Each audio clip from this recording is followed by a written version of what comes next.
In this video, I'm going to guide you through the exact step-by-step process of creating highly professional, premium, and custom grunge brush strokes right inside Photoshop. We begin our process by jumping onto Adobe Stock to do some thorough market research. We are analyzing the top trending grunge patterns, ink splatters, and organic brush designs to see what aesthetics are currently in high demand among creators and brands. After gathering our inspiration and understanding the visual textures, we head straight into Photoshop to start building our asset from scratch. We open up a clean blank white canvas, select our standard brush tool, and paint a solid custom cross-shaped stroke right in the dead center of our screen to serve as our primary structural base.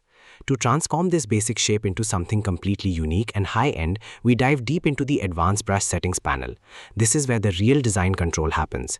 We carefully tweak and adjust the scattering sliders, push the angle jitter parameters, and fine-tune the overall spacing values.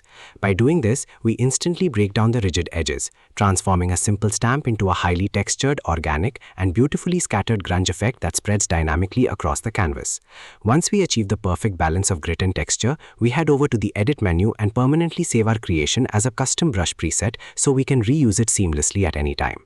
To take this design a step further and inject a truly premium, realistic, and vintage tactile feel into our artwork, we need an authentic texture background. We open our browser, search for a pristine, high-resolution old paper or watercolor texture. Once downloaded, we drag and drop this old paper file directly into our active Photoshop layers, positioning it right on top of our newly created brushstroke. By utilizing a clipping mask and tweaking our blending options, the vintage paper grain locks perfectly into the organic silhouette of our grunge design, giving it a rich, tactile, and professional look.